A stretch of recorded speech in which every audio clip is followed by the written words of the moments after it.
much for coming out. Thank you. So, now what? Any questions? I hope so. All right.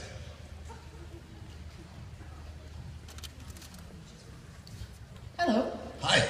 Okay, so this is actually, my mom wanted me to ask you this. She was a huge fan of Taxi.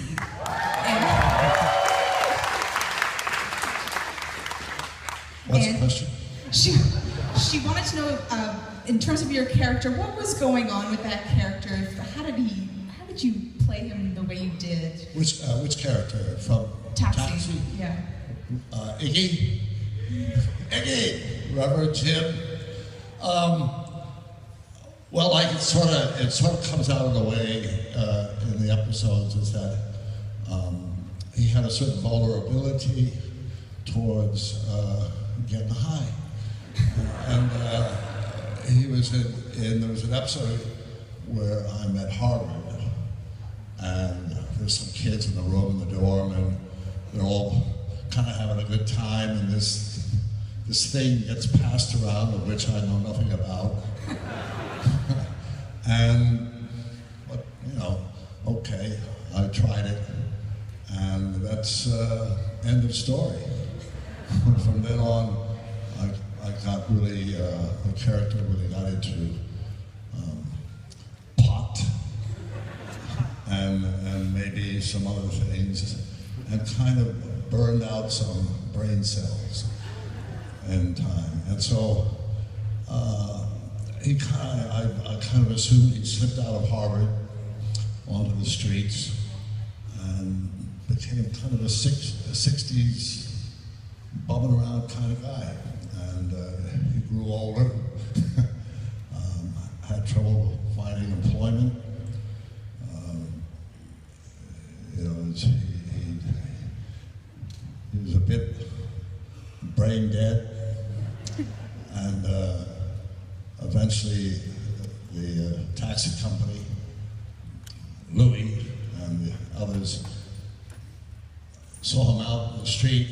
He acquired this name or reputation as being a bit of a Reverend Jim. So they asked him to come in and help, and to marry Lafka to a woman, American woman, so that Lafka could get his citizenship papers. And then they just kind of like having me around, and I became a taxi driver. And you know the rest, those who know the show.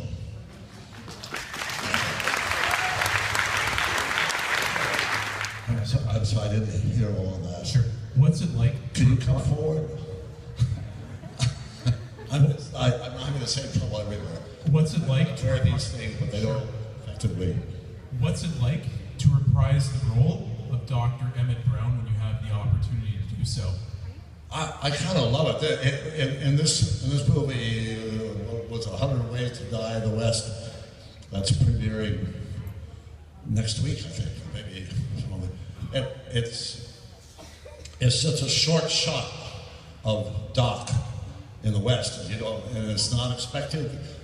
You know, it's like it happened maybe during Back to the Future 3 during the story then, and I love it. I mean, that was really it's 30 seconds at the most, but it's very well timed, and it's a perfect little reprise, and I enjoy that. You know,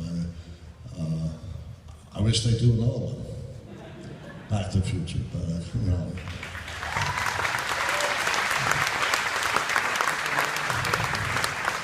It was a lot of fun. It was a lot of fun to do, and if it's well thought out and all that, I love doing that. Thank you. You're welcome.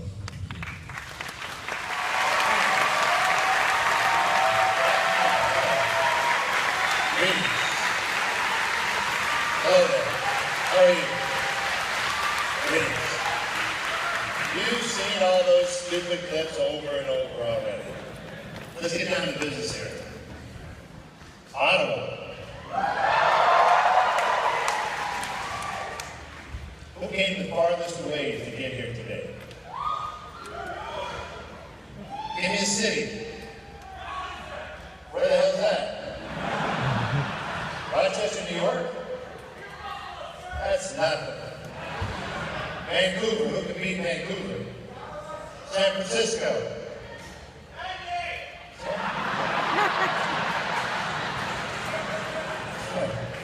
Where the hell is that? Near Moose Jaw? Oh, it's on the street. Oh, so you're the laziest bastard here then. Okay, I see. You know, I met some of you people earlier, taking some photos, and I'll meet some of you later on and signing some things, but there's a bunch of weirdos here today. And we're going to get to the bottom of it, because you notice there's some empty chairs up here. We need to fill those chairs, but not with just any freak. We need to find people who have special lives that you people would want to interview them. Do we have any rocket scientists here today? You sort of raised your hand? How can you be a sort of a rocket scientist? What are you?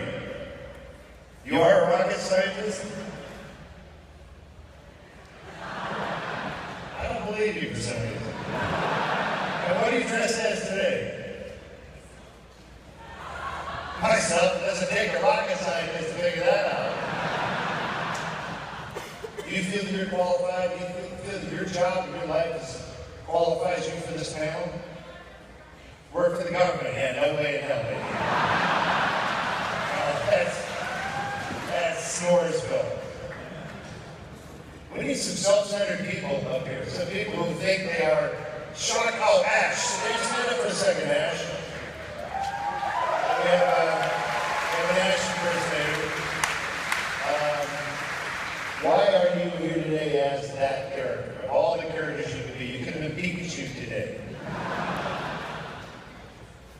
Your Pikachu suit was at the dry cleaners. Well, home. Yes, why did you choose this character? To honor me. That's almost enough sucking up to get up here, but not quite. You gotta be a little more qualified than that. What do you do in the real world? That's boring as hell. What kind of an engineer? Aerospace.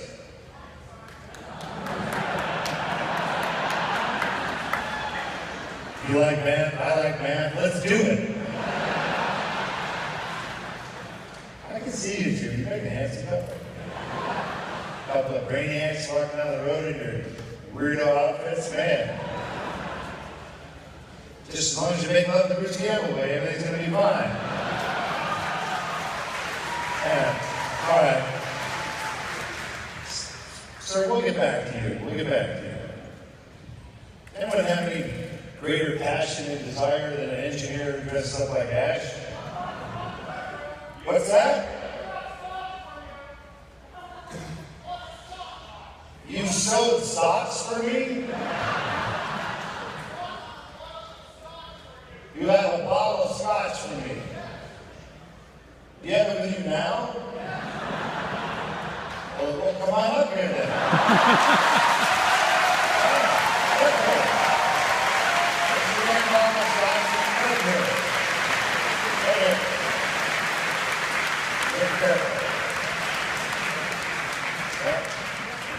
Get it out, I want to see it. No, get up here, get up here. You made the panel, jackass. Right here. There you go.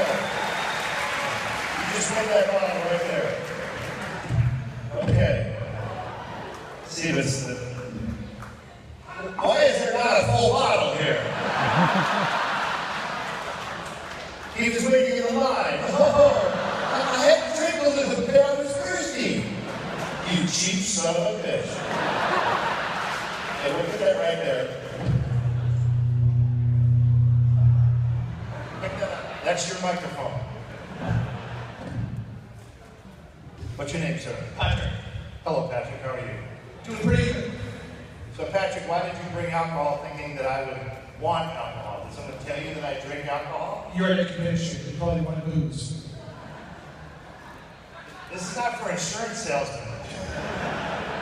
There's a lot of sex going on here, but it's not because of the booze. Because they both like doesn't music. hurt. That's right, yeah. What do you do in your real jobs? If you have a job? Right now, no. Working for the government. I'm a student. What is with the government? Working for the government? Ottawa. Oh, it's Ottawa, that's right. This is like Washington, D.C., only nicer.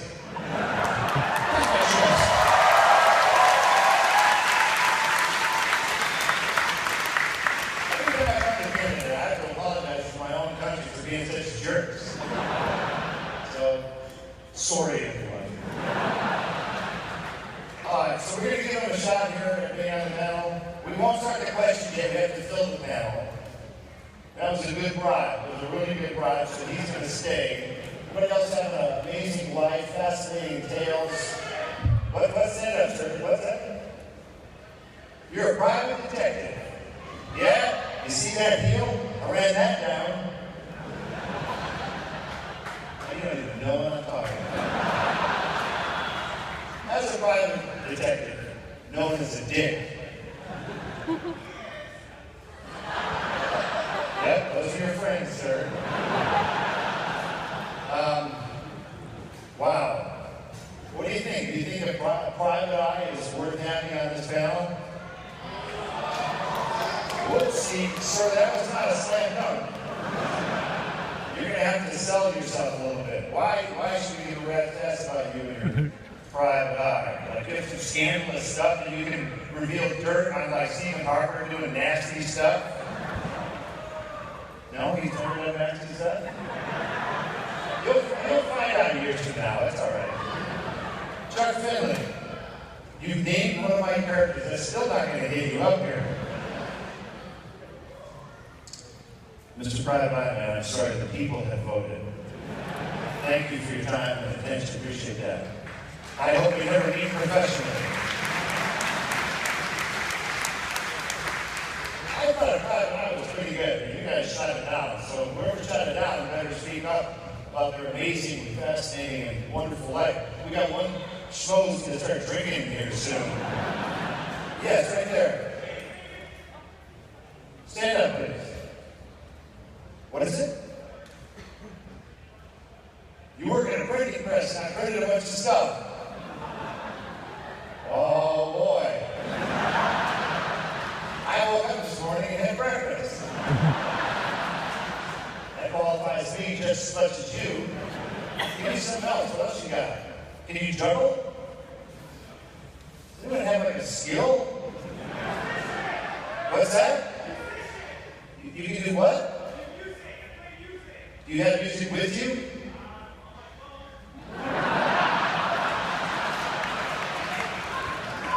Music on the eye. Do you have something to juggle?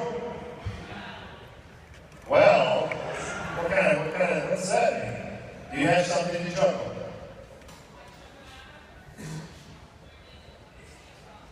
You took the things that you normally juggle out of your purse to put the whiskey. Are you friends with that guy? Yeah, you should be, you fucking alcoholic. What's in your purse now? We could have an alcoholic panel. Yes. With you now? Bring her up. Well, come on up. Plus, she's dressed as Ash. That kind of puts her over the top. I think Ash chicks are hot. Come on up here. Have a seat right next to your little drinking buddy. And put whatever alleged alcohol is in front of you. Why, I have no idea. Can't believe you drank that. Now look, oh my God!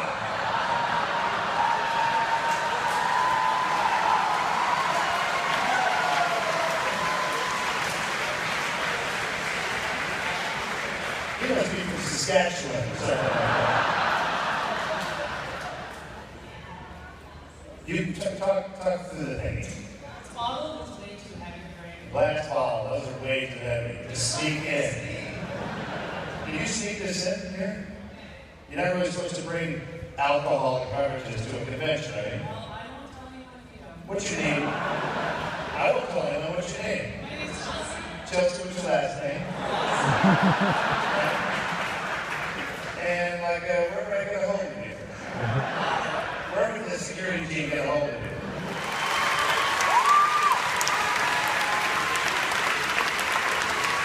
Hello, everybody. Whoa, big, wow. That's kind of loud, man. It's too loud. Hello, Ottawa. I went for a run on the canal this morning. Beautiful, so beautiful. So, I just want to say that the Goonies sequel is going to happen. Bye-bye.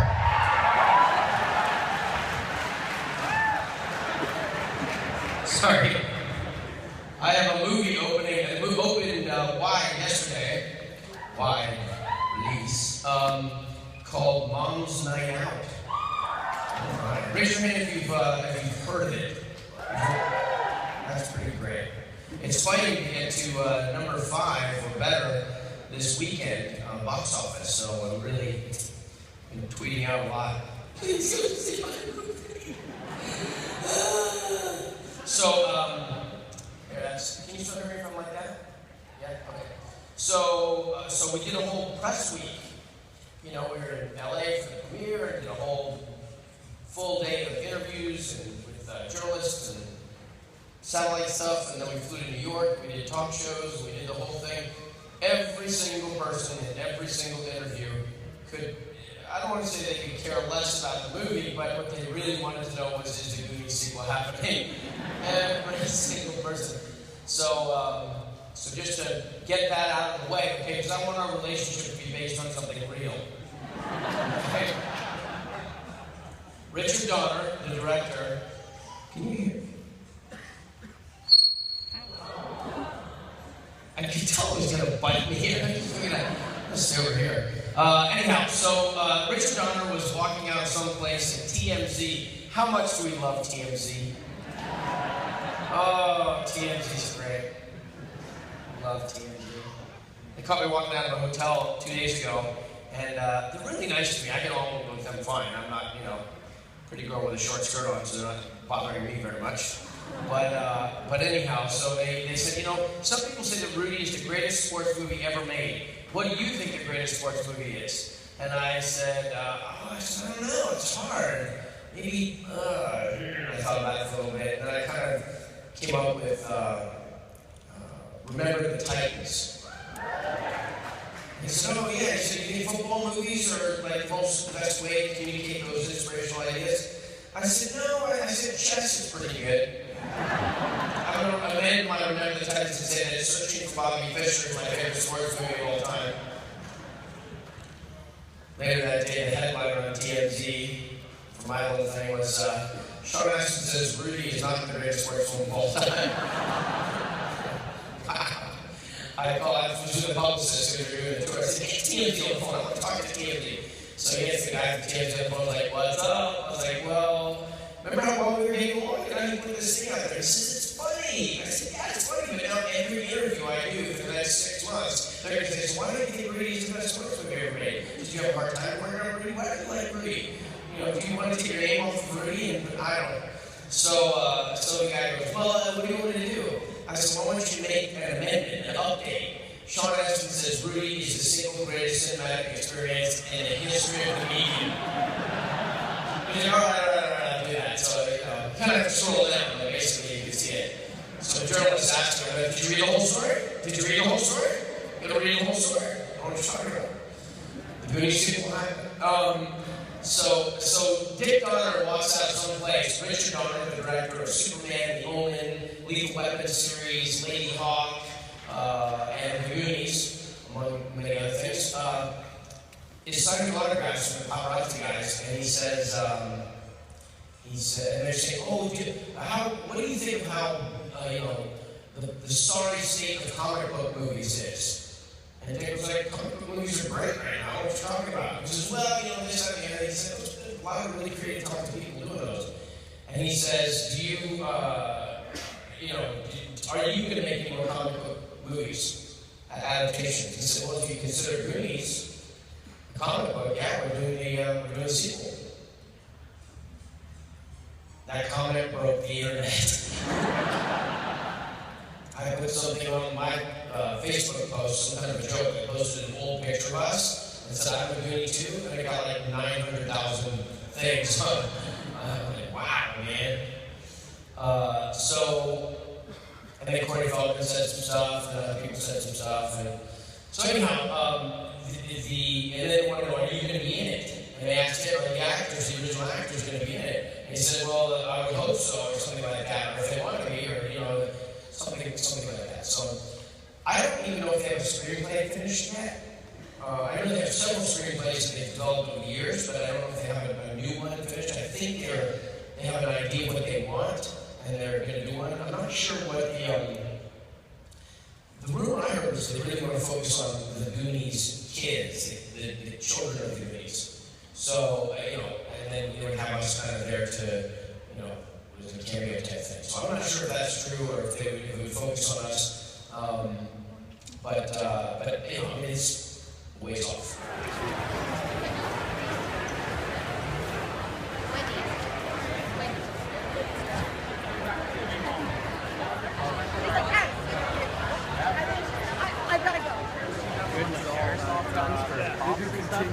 Cosplays at every event where the Costco is. Oh, I know where that is. Yeah. They have a I want people like making syrup on pancakes.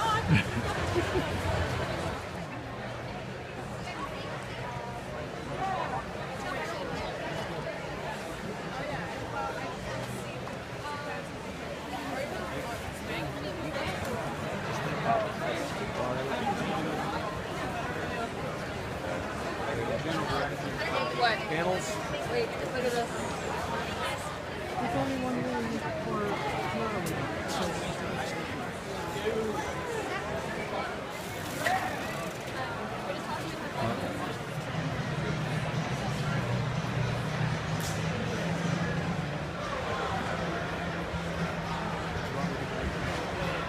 Just standing. May I have your attention, please? Ursula Carpenter will be at her table in 10 minutes. Ursula Carpenter at a table.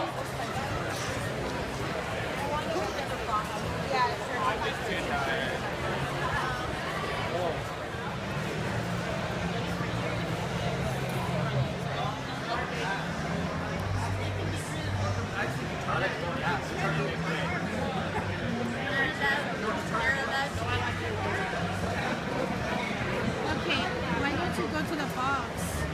Huh? You want to go to the box?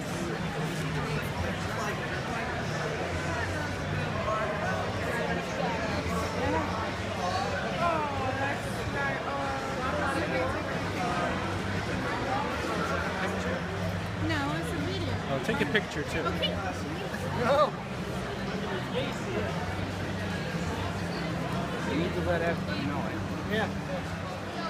He's ruining the It's amazing. There's like a whole bunch of stuff.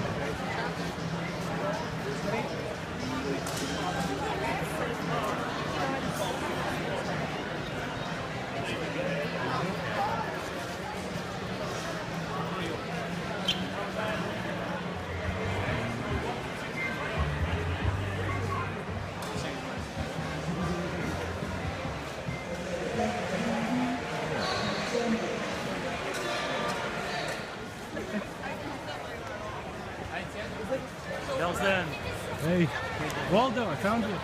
Don't tell anybody. Don't tell anybody.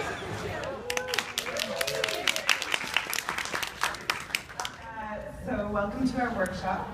We're just going to go over a few guidelines before we start. So guidelines for our workshop today. This is a safe space. There's no dumb questions. We're not calling people out, so this is a safe space to explore our own biases. So point things out gently, please, to each other. So someone might say something that's not super aware, and we'd rather that they had a chance to say it so that we can talk about it, rather than feeling like they're too afraid to say something. Avoid snobbery. Geeks come in all intensities. So if you're new, that's great, and if you're seasoned, that's great too. Derailing comments will not be entertained to avoid losing the flow of the workshop, so if you take us way off base, we're happy to chat with you afterwards. If we don't have time to cover something, come ask questions at the end. And specific questions, you can write them down and pass them up. Or if you tweet, you can tweet to @CapitalGeekGirl, and we will check those as we go. If we don't have time to answer them, then what we'll do is we'll do a blog post where we answer them for you. Cool? Women and people who support them. So we're all genders friendly.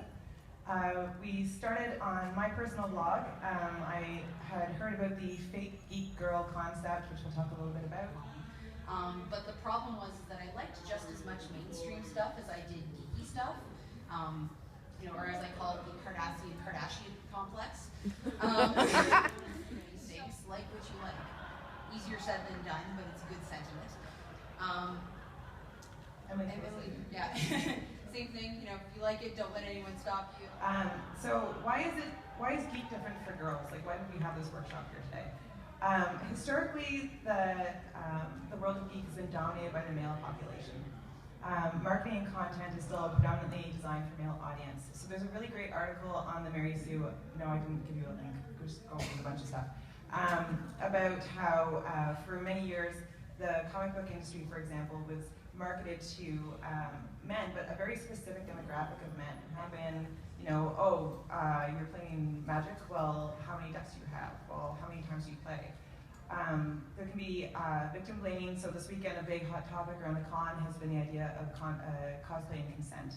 And so the idea that, well, if your costume involves fishnets and short shorts or something, then you were asking to be touched. The idea of victim blaming.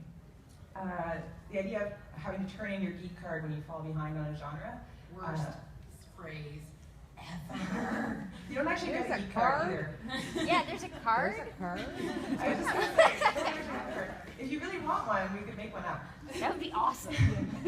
Come see me after, I'll draw you a card. Somebody had in the front row had a very permanent card, you know, for a genre. And that's one of my babies with this, with the Geek Girls, is if you're new, like, I'm really, really happy you're here. Because there's so much fun stuff out there for you to do. Where am I? Being made to feel bad for wearing something that you don't read or watch. So if you happen to really like a Green Arrow shirt, and maybe you think Arrow is not very good, because some of us don't like it, but we really like the shirt, that doesn't mean that you can't wear the shirt. And sexist remarks like GTFO, I'm not going to explain that, GTFO while gaming. Butt grabbing can happen when you're in cosplay, especially creepy photographers or followers. So if you're in cosplay this weekend and you feel like someone's giving you the creeps, it's not in your head. So often we feel like lists on here of stuff that I'll probably get to about 5 years from now. But this is there. And of course, you know, self-plug again, Capital Geek Girls. We do all sorts of, we do movie reviews, we do book reviews, we do comic reviews, or just tweet at us. You know, there's all sorts of local hangouts. Like the geek scene in Ottawa is actually getting pretty cool. There's game nights at the Royal Oak that, okay. I just tried to adjust my glasses and wearing contacts. That shows you something.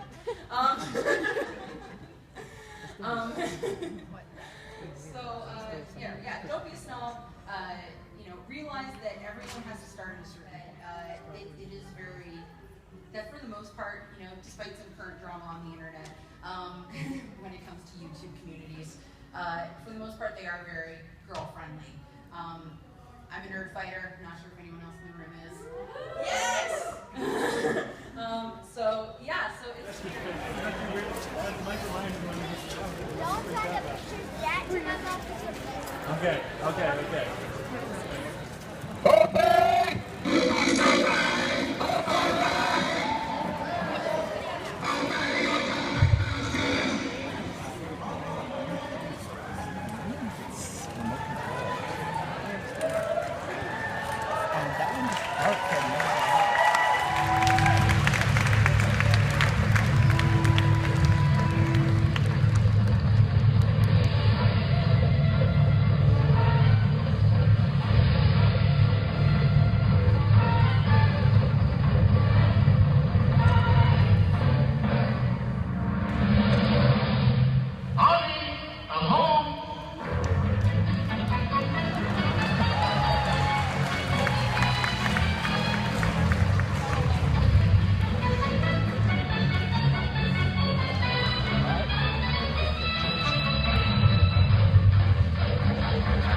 That's no good. Commander, Crimson's near something that wasn't active before. Yes, and? Science believes Gargara team activated it. Then Crimson's gonna turn it off. Get to it.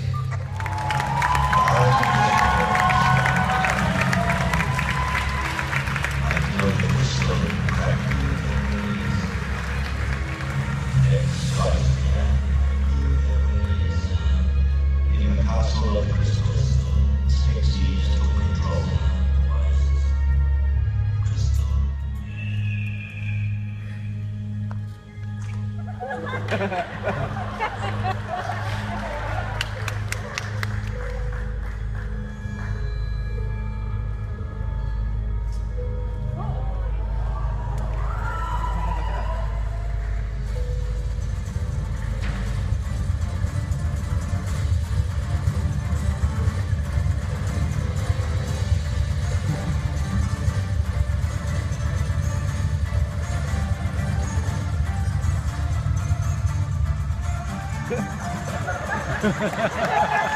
Okay, so today is May 11th, Sunday. But first I'm going to show you what I picked up on yesterday, because yesterday I didn't shoot any video when we came home because my phone was dead. It died at the Masquerade at the Comic-Con. Just towards the end of the Masquerade. Unfortunately, I didn't get any video footage of the guy dressed as a working Game Boy, which is really cool, but my phone just shut off, it died. Too bad. Anyways, my phone was dead, and I wanted to use that to shoot the video as opposed to my MacBook Pro just for consistency, because I had used my camera, my phone for everything else that I had shot for the convention, and we were really tired, so whatever. What I picked up at the Comic-Con yesterday was not very much. I picked up Journey, both of issue 1 covers. I think there's only 2. If there's another alternate cover, I don't know. There's one there, and then there's another one there. Issue 2 and issue 3. This is a 5-issue miniseries. I almost picked it up when it came out, but I wasn't too sure if I wanted it or not, especially because I was getting so much other stuff. But after the miniseries was over, I read some more reviews, and a lot of people really liked it, and there's a volume 2 coming out pretty soon. So I was either going to pick up back issues if I was able to find them, or just get it digitally, which I think is $7.99. So I was hoping I'd be able to find 4 and 5 somewhere else. After we left, we went to the comic book shop on Bank Street, which was having a Midnight Madness sale from 9 p.m. to midnight. So we went in there, just really quick. We didn't stay in there very long, just wanted to come home. And looked for the other issues. They did have issue 4, which I got for 50% off, so that was cool. So I'm just missing issue 5 now. No one at the Comic-Con had it. I'm hoping Silver Snail has it. I will find out either tomorrow. I could go tomorrow, we'll see. Either that, or I'll just wait until Wednesday when the new comics come out and I go. Not a huge deal either way. I mean, I'm sure I can find it somewhere around here. There's plenty of comic stores in Ottawa. So yeah, and I got this little Original Sin Scotty Young poster thing, which was free. And that's all I picked up on Saturday. And then today, on the last day of the convention, I got a pretty good deal. I got 6 issues of Gen 13 from the 90s there, from Image.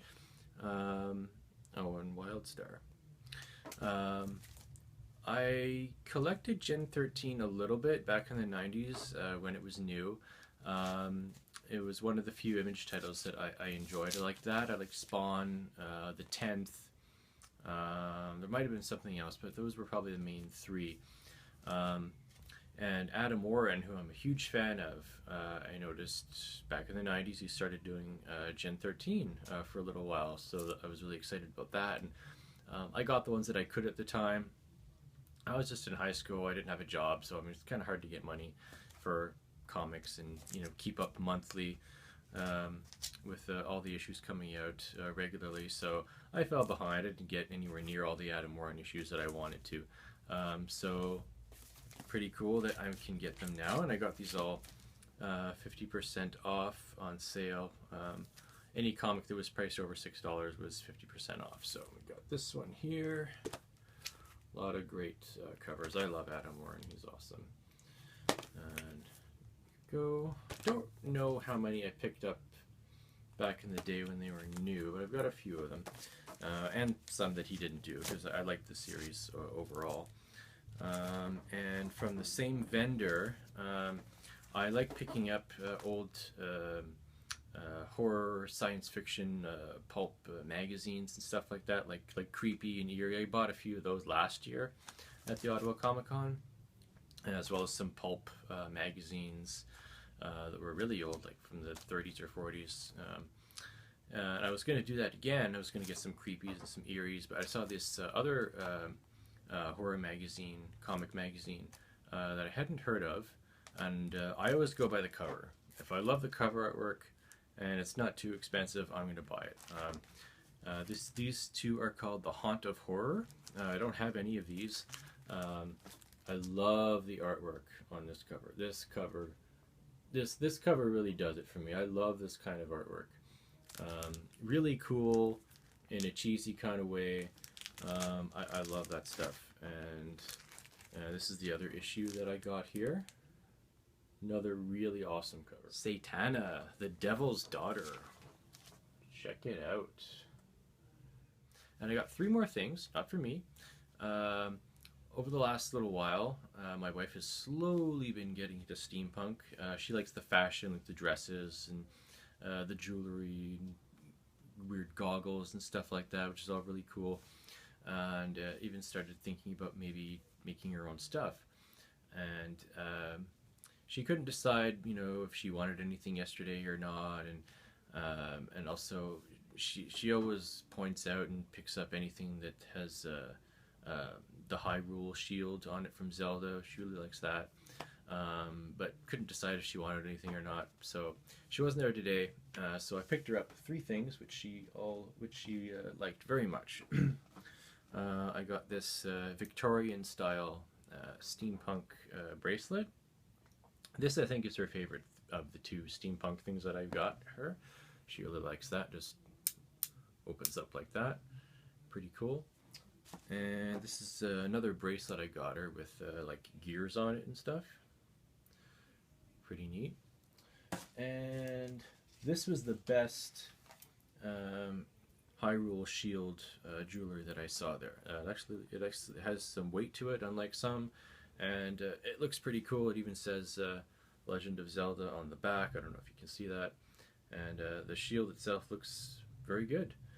They didn't paint the Triforce in yellow, but I mean, other than that, it looks really, really good. And this was only $10. And she was just wearing this, actually. I just asked her to take it off for me so I could show it off in this video. So yeah, that's all I picked up. Thanks for watching. I'm Jesse from DarkstormReviews.com, and see ya.